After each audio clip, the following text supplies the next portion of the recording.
sociedade de direitos fundamentais, não poder deixar de pensar nessa interface com a família, não propriamente o direito de família, é a família.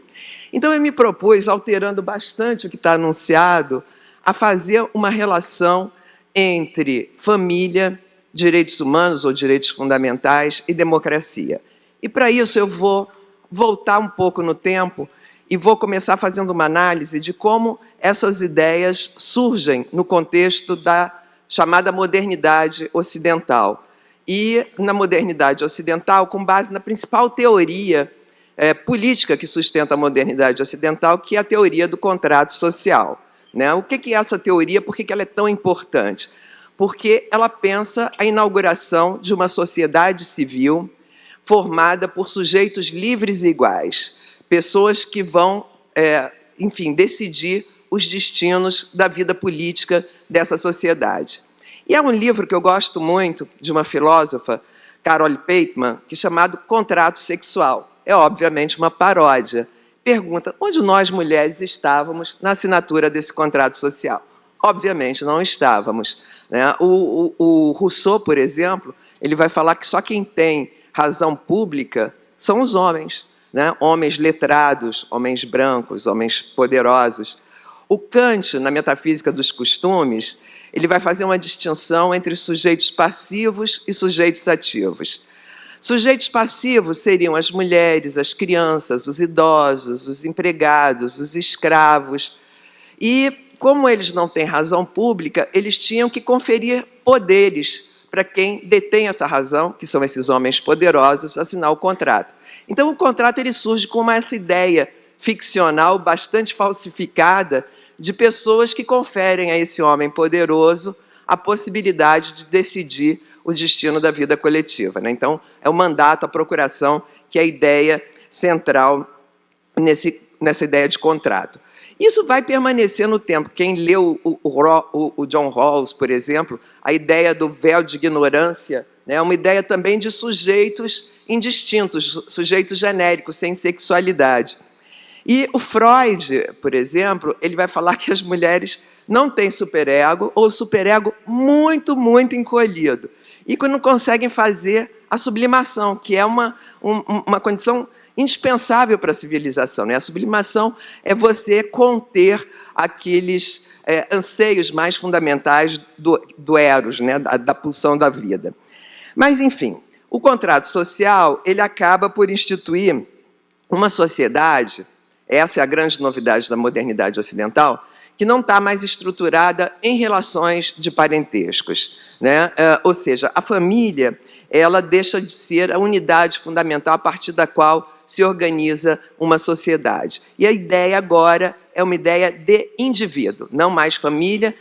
Os indivíduos estão livres do poder paternal e têm a liberdade para eleger o seu próprio destino.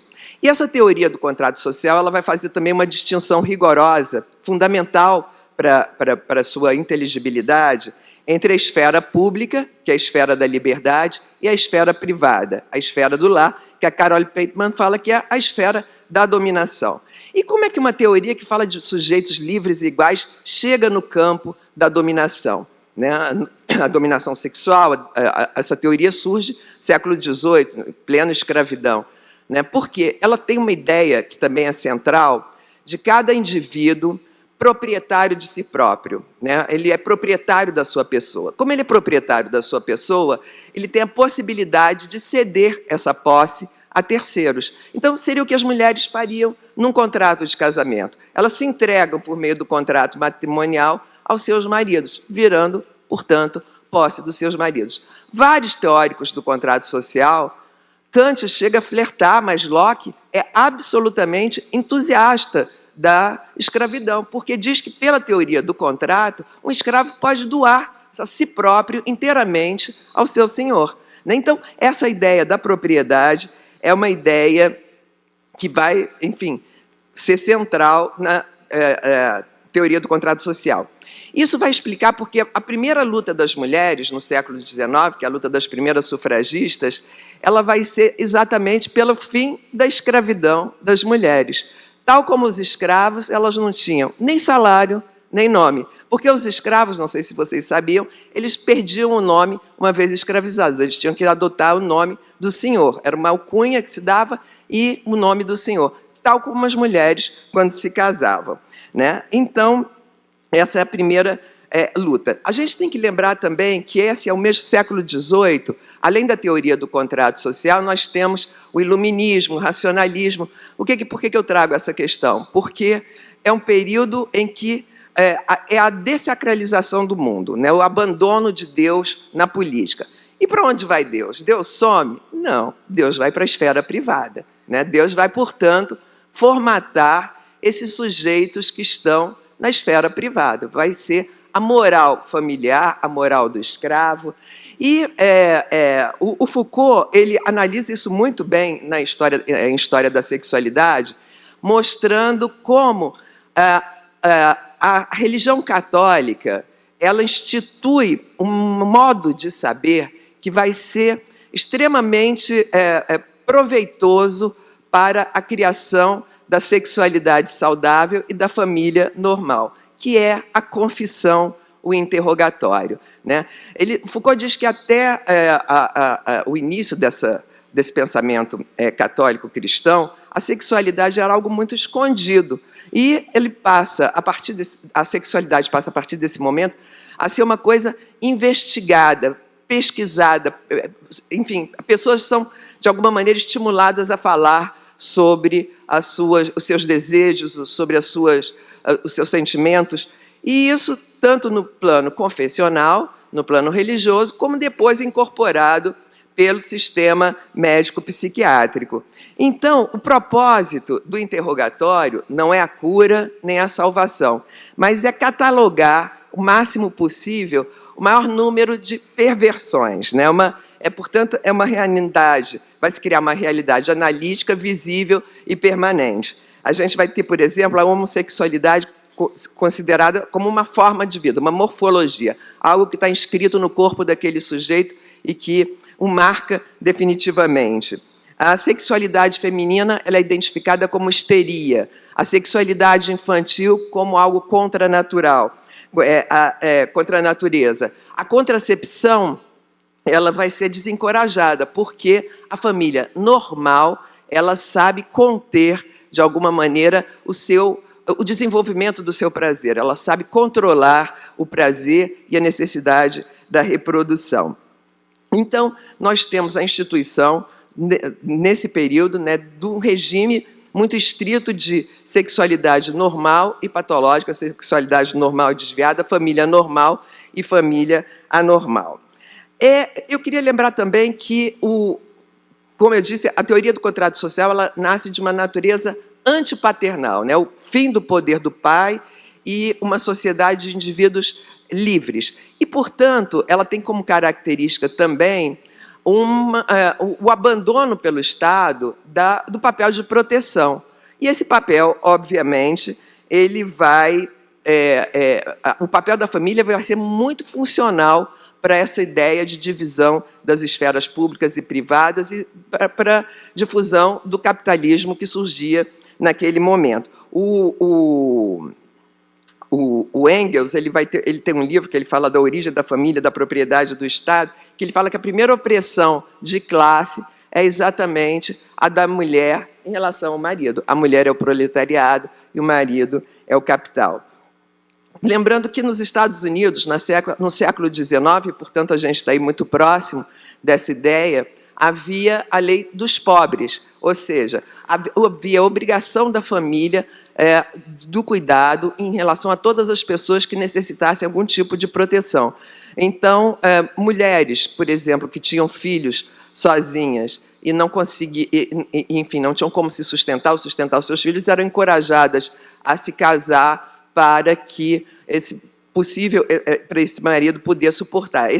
O fundamental é que o ônus não recaísse sobre o Estado. E essa lei ela foi sendo alterada com as mudanças sociais ocorrentes. Então, quando veio, por exemplo, nos Estados Unidos, a lei do divórcio, ela criou uma obrigação pós-divórcio para todas as pessoas da família que ficavam ao desamparo. Então, aquele que se separava, ele tinha a obrigação de continuar com o pagamento das pensões. Quando houve a emancipação dos escravos, eles foram incentivados a se casarem formalmente e, com isso, reproduzirem, aceitarem as regras legais de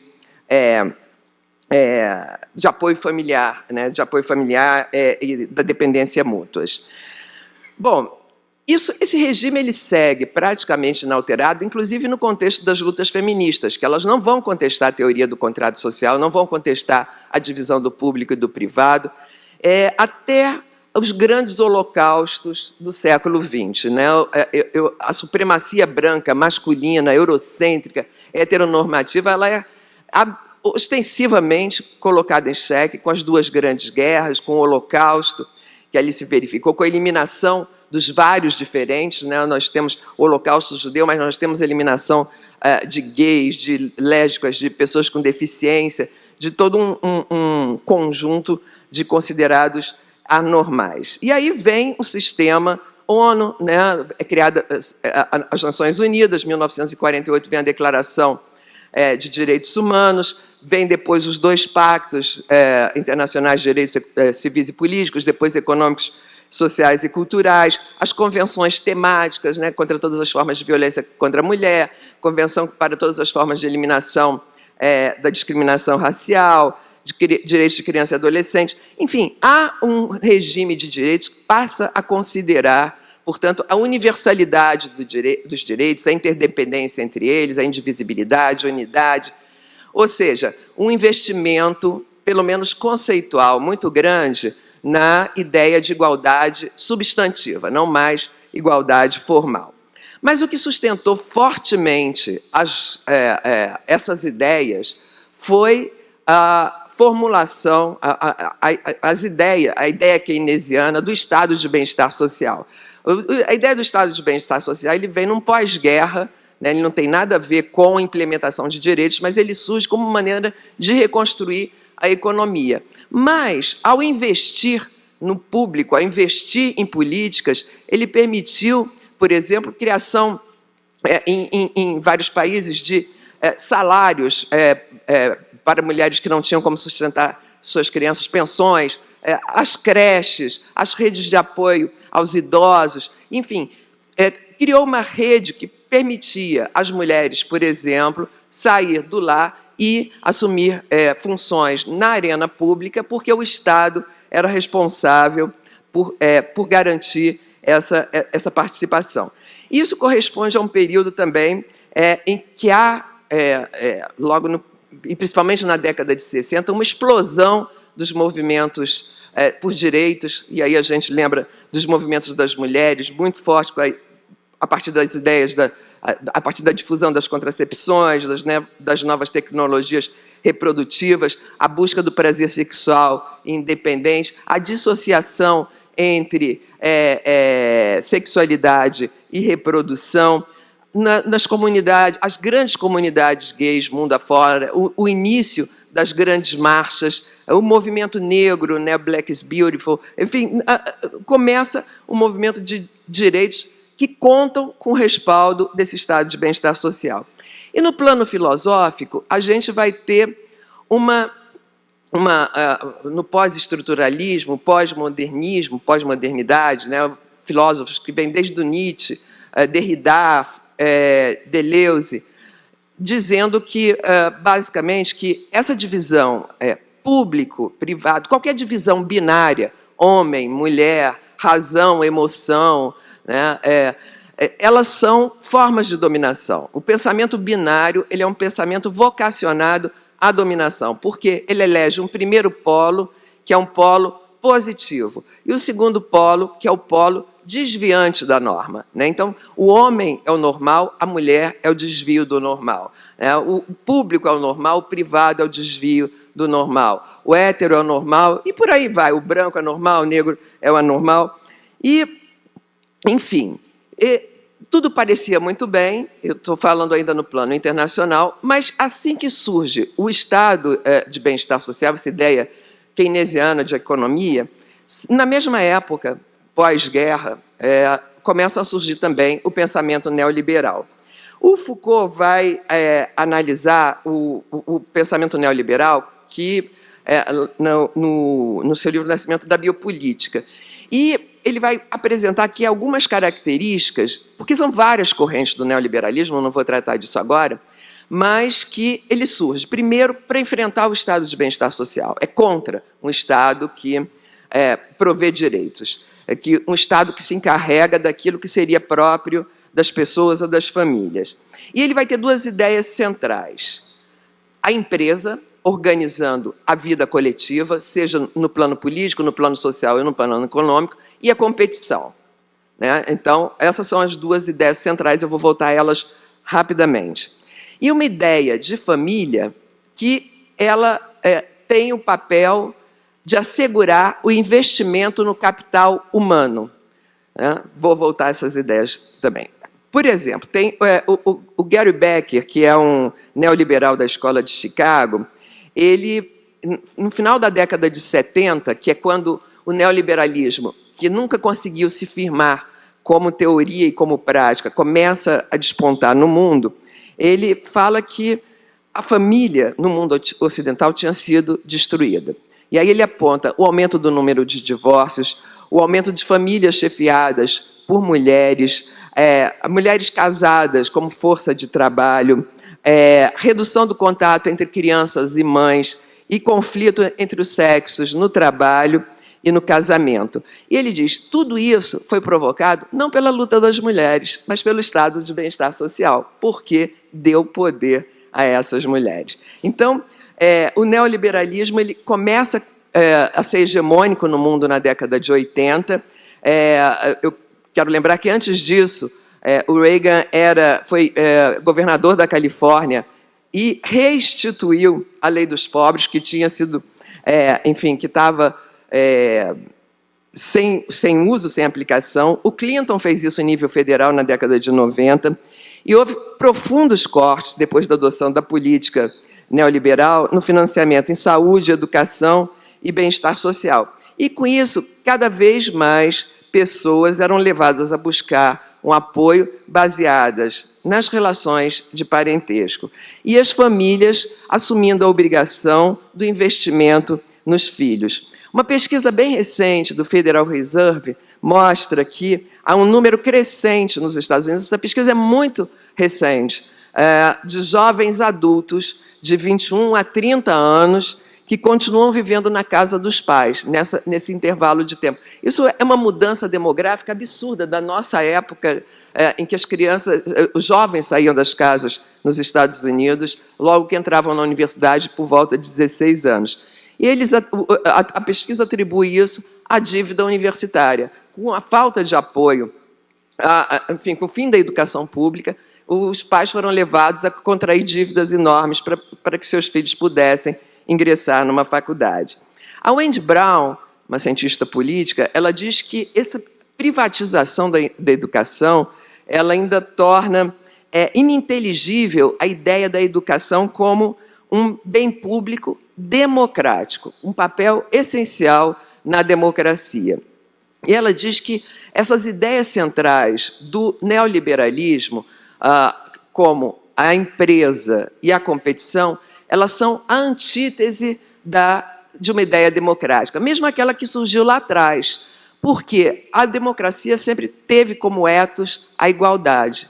A ideia de que cada um se conforma como uma empresa, tem que ser investidor de si próprio e vencer pelos seus próprios méritos, e é uma ideia de que ele está em concorrência o tempo todo com os demais, é a antítese da ideia da igualdade. Você acaba com a igualdade.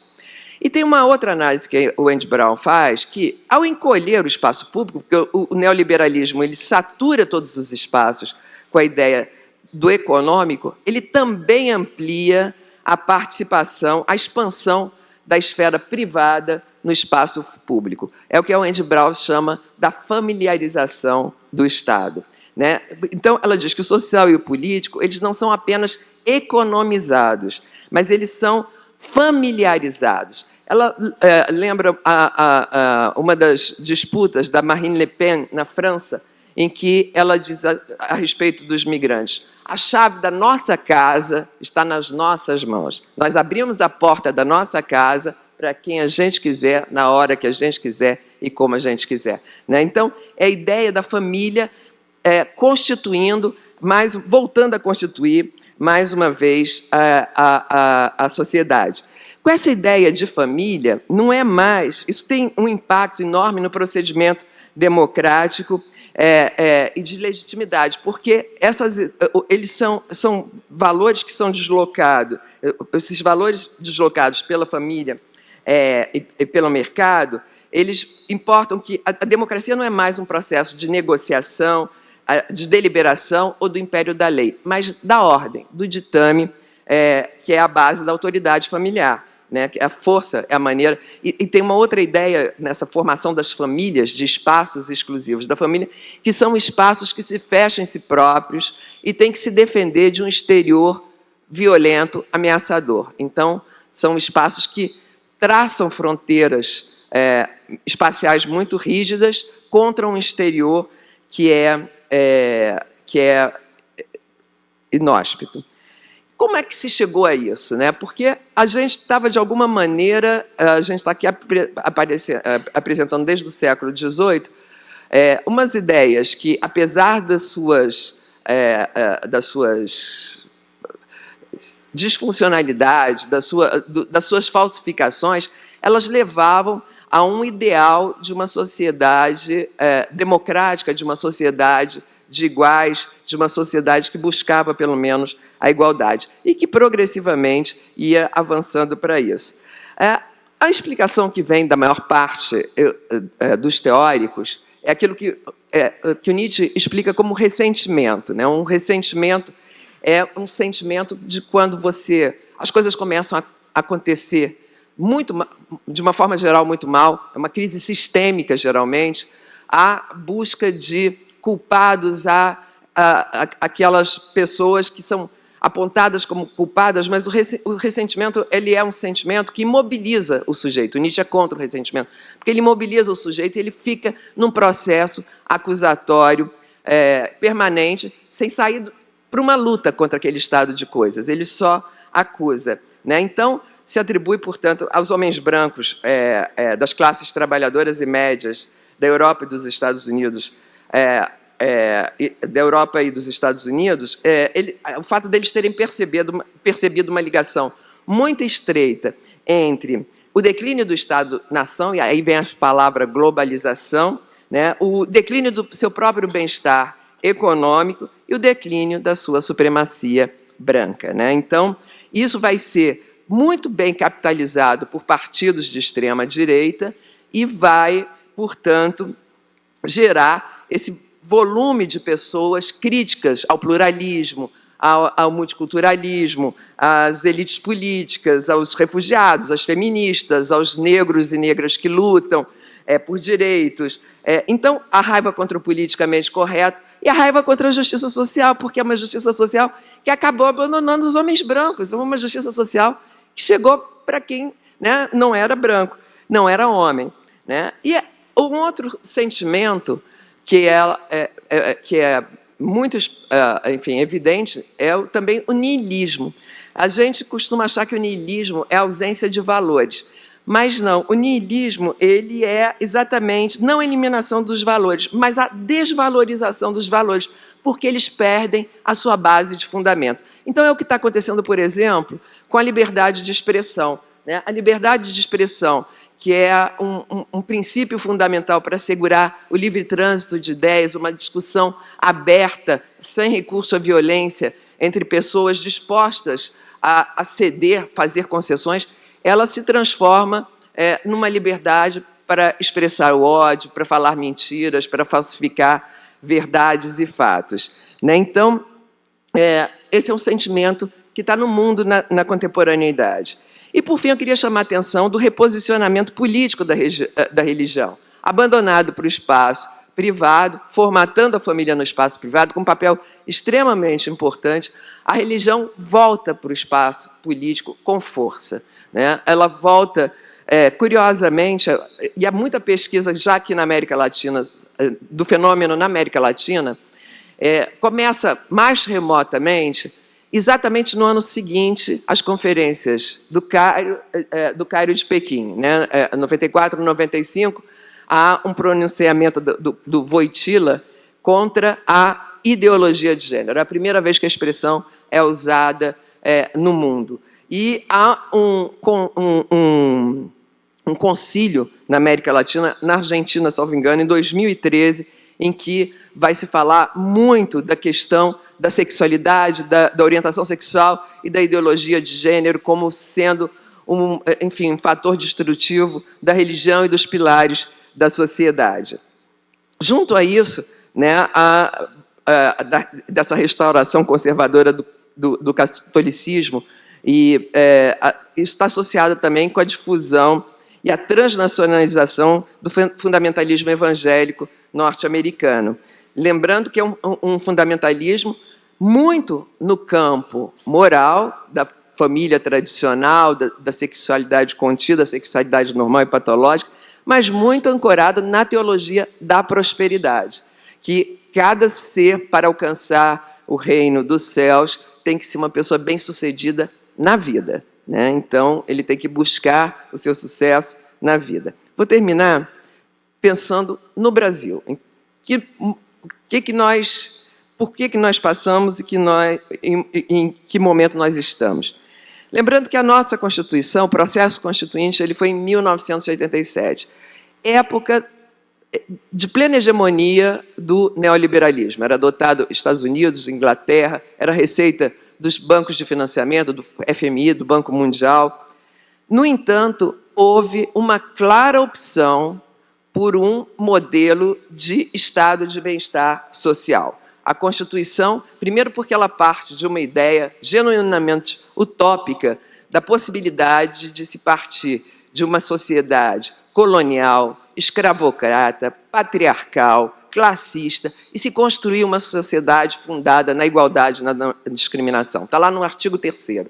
Então, ela pressupõe um esforço coletivo, um investimento público e social na construção dessa sociedade. Então, é uma Constituição que ela vai ter um orçamento destinado a essa seguridade social, vai equipar a sua administração pública para tratar do social, vai, enfim, criar espaços de participação social. E se nós pegarmos o investimento público, desde o Sarney, né, que, enfim, pegou o período pós-88 ainda, até 2014, nós temos um constante de aumento de investimento público, né, em políticas sociais de todos os tipos, né? Nós temos política para mulheres, LGBTQIA+, criança e adolescente, idosos, criação dos conselhos de participação social, conferências nacionais em todas as áreas. Temos adesão do Brasil em massa aos tratados e convenções internacionais de direitos humanos. Então, nós formamos um estado de bem-estar social. Em relação à família, é muito interessante porque eu acho que a Constituição, ao levar pela primeira vez o direito ao campo familiar, coibindo a violência doméstica, de certa forma, ele dá um sinal dessa mescla, desse trânsito, que é próprio daquelas ideias que eu falei para vocês, pós-estruturalistas, do trânsito entre um espaço e um outro, um espaço que desliza, né, entre um e outro, com implicações num e no outro, né, resíduos num e no outro. Então, a família ela passa a ser um lugar que também tem uma dimensão pública, uma dimensão de atenção do Estado. E a família tem, sim, também um papel no espaço público. Então, essas ideias elas vão estar presentes na Constituição. É uma Constituição que vai trazer pela primeira vez direitos de crianças e adolescentes, inclusive contra suas próprias famílias. Mais uma vez, também desconstruindo essa separação rígida entre público e privado.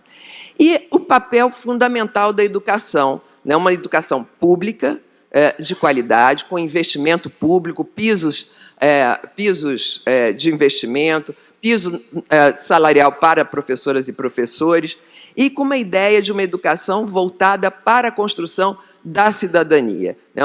Uma educação, isso está lá, o primeiro princípio da educação, não é mais a formação para o mercado de trabalho, que é um princípio, sim, mas secundário. O primeiro é a formação para a cidadania, enfim, portanto, a convivência num ambiente de pluralismo, de conhecimento das várias diferenças, de reconhecimento de um mundo diverso, de um mundo bacana. E, enfim, tudo também estava muito bem, parecia que estava bem, Supremo avançando nas pautas, reconhecendo a união homoafetiva, enfim, cotas raciais para ingresso nas universidades, algumas ações bacanas. E aí vem a Emenda Constitucional 95. Eu chamo a atenção da Emenda Constitucional 95 porque ela é, de fato, o início da política neoliberal no Brasil. Tem pessoas que apontam outros momentos, tem cientistas políticos que vêm no governo Fernando Henrique Cardoso, momentos de política neoliberal. Eu não acho. O investimento público no governo Fernando Henrique Cardoso foi enorme, enorme. E ela começa com a Emenda 95. A Emenda 95 ela foi considerada por 7 relatores da ONU a política de austeridade mais severa do mundo. Ela, só para vocês terem uma ideia, tem uma função cidadania no orçamento, que é uma função importantíssima para garantir exatamente políticas sociais contra a violência doméstica, igualdade racial. Ela teve, no primeiro ano da Emenda 95, desculpa, eu não expliquei a Emenda 95, eu pressuponho que todo mundo saiba aqui, aquela do teto, chamada teto dos gastos, né? É uma expressão também perversa, porque trata investimento público como gasto. Mas, enfim, ela, no primeiro ano de vigência, 2017, se você comparar o orçamento de 2017 ao orçamento de 2016, nessa função cidadania, a redução orçamentária foi de 46%. Se a gente comparar 2018 com 2017, a redução supera 54%. Somados os dois períodos, nós acabamos com qualquer possibilidade do Estado atuar em políticas de enfrentamento à violência doméstica. E isso está refletido, há já muitas pesquisas no Ceará, por exemplo, um aumento de 400% em feminicídio, que é a falta de equipamentos públicos para suportar a violência contra as mulheres. Isso piorou ainda mais com a agenda ultra-neoliberal, chamada ultra-neoliberal do Paulo Guedes, né? Enfim, uma ideia que ele não conseguiu implementar, muito próxima do Chile de Pinochet, de capitalização da Previdência, de criar uma legião de idosos paupérrimos, mas a ideia da família veio muito forte. E aí, a gente estava falando daquele Concílio Vaticano em 2013, na Argentina. É o mesmo ano que um filho do Bolsonaro, no Rio de Janeiro, apresenta o projeto do Escola Sem Partido. O Escola Sem Partido, eu acho que aqui todo mundo já, a essa altura, conhece. O nome sugere apenas uma proibição de, enfim, de enfoque político, seja lá o que eles queiram dizer com isso, mas, rigorosamente, o principal objetivo desse projeto era as famílias terem domínio sobre o que se falava em sala de aula, poderem punir professoras e professores dentro de sala de aula, se porventura eles trouxessem qualquer informação que afrontasse a moral familiar. Havia, de acordo com esse projeto, em cada sala de aula, um cartaz ao lado falando sobre todos os temas que seriam interditados. A gente teve também o homeschooling, que é outro movimento que retira as crianças do espaço escolar para dentro de casa. Mais uma vez, um ataque ao pluralismo, ataque à cidadania, ataque a direitos de crianças e adolescentes de viverem num mundo diverso, não totalmente formatado pelo lar. A escola é exatamente a possibilidade de aprender aquilo que não se aprende no lar, né? Enfim, os planos estaduais e municipais de educação vieram todos com a proibição da palavra gênero. Várias leis estaduais e municipais também replicaram esse projeto do Escola Sem Partido, contido, felizmente, pelo Supremo Tribunal Federal, mas o homeschooling não foi. E eu fui algumas vezes discutir essas questões no Congresso Nacional. E você ouvia muitos parlamentares, mas muitos, falando: minha família, minhas regras. Então, aquela ideia patrimonial da família, né, voltando com força total. Nos territórios, bom, nesse governo ainda, eu quero lembrar a volta dos estereótipos de gênero. A gente teve uma ministra que falava que menino vestia azul, menina vestia rosa, compromisso assumido pelo Brasil na Conferência do Cairo, né, de eliminar os estereótipos de gênero no âmbito da educação. Quero, enfim, uma política de armamento severa, exatamente com a ideia da família que tem que ser protegida contra o seu entorno, o entorno violento, o entorno ameaçador e, portanto, o armamento da população.